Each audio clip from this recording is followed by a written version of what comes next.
And now, our second Artur. I'm inviting Artur Mija from Anttscamp, who's going to tell us how Anttscamp helps you win the election you're involved in. Take it away. Thank you very much.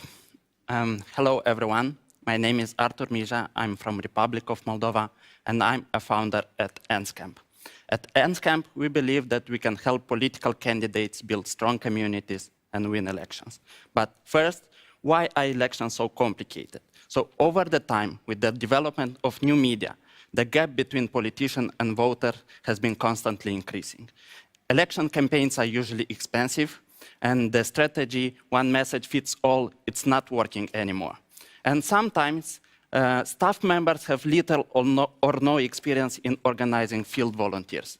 So this is why we provide them with a powerful targeting tool to ensure that the right message goes to the right voter.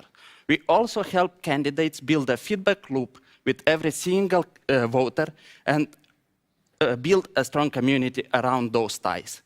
We do it by giving them access to a tool we call the voters map. So let's imagine John is a field activist. He joins Anttscamp on his cell phone, and then he has the possibility to add houses and living blocks on the map. And then, as he speaks with people, he has the possibility to add supporters, undecided, and opponents in those houses. The second time John goes into the field, he already knows that in this specific building, there are 75 supporters, 10 undecided, and 15 opponents. And he can target them accordingly.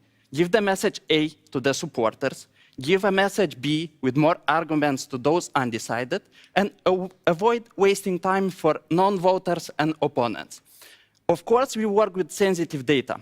This is why we believe that we will have strong regulations on how the data is collected, stored, and how it's used day by day. We focus on our efforts on two main target groups, meaning candidates and also political parties. And both in terms of number of people interested, but also in their financial capacity, there is a huge market to be discovered. So our business model is a monthly subscription model, where you pay, the more people you have on the map, the more you pay. And we also do personalized offers for parties. Our team consists of two co-founders, and we know how to run election campaigns. The last campaign we've coordinated was for our current president in 2020, and we have won it. Also, besides that, Andrei is the founder of a global top 100 translation company, and I'm a business owner myself. In 5 years, we want to become the go-to app for party and election campaign management. And also, right now, we have a bunch of new features that we are developing, and if you want to get to know more, let's get in touch. Great. Thank you, Artur. Now, your campaign has succeeded in Moldova. Yes. Jonas, you have worked and been watching campaigns in every continent. Is this app going to have the impact where it's most needed? No, I think it's really fascinating and a great project. I mean, my question from the democracy angle would be what you touched upon a little bit with the privacy. Since technology is neutral, we see it used both for good and bad. This is, if it works out as planned, it's a very powerful tool as well. You could also see it being used in maybe semi-authoritarian countries for really targeting who is who. So I would be interested in the whole privacy side of things that you mentioned. Thank you for the question. It's a sensitive one, I get it. So we, first of all, as a rule, we want to work only with those candidates and parties that have already in place some good regulation regarding privacy, or better, are GDPR compliant already. Second, we have some technical limitation. For example, the volunteer cannot access the app outside of a field exercise. So he cannot join and see the personal data of the people outside the exercise. And we also think about depersonalizing personal data. So the volunteer will know that the person in front of him is a supporter, but anything else he will not know. And also, from the democracy point of view, I do believe that it goes against the way a dictatorship is built. Because usually dictatorships are trying to avoid direct contact with people.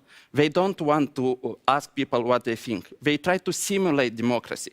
And by introducing the tool that we are proposing, basically what you do, you connect with people. You ask their opinion. You feel them. And then you can tailor-make your policies accordingly. Sarah Josephine, your question. Well, I feel completely convinced that you're the right team to execute on it. I think also from a technological perspective, where it's at now, you'll definitely be able to use it. I think I'm torn between this. Are you bringing democracy to the masses, or are you really essentially giving politicians a better way to like manipulate the constituents? Like, isn't the world maybe moving away from being able to spread 15 different messages? Because youth, they want authenticity and they want to see the real person. Like, what's your perspective on the massive influence that you can actually have? We believe that we can foster democracy by building ties between peoples, but having a constant connection with your constituency, by asking their opinion when an issue is on a table, and act accordingly. We provide a tool to get in touch outside of the electoral campaign. We provide a tool for a long-term party development. Not usually when you want to win election fast, you invest a lot in advertisement, billboards, social media, which is everything is one-sided communication from the politician to the voter. We want another thing. We want that we have a discussion, and we, as politicians, we can work accordingly. Wonderful. Well, thank you very much, Artur. Very impressive. I think we could all do with more investment in connections if we want our democracies to succeed.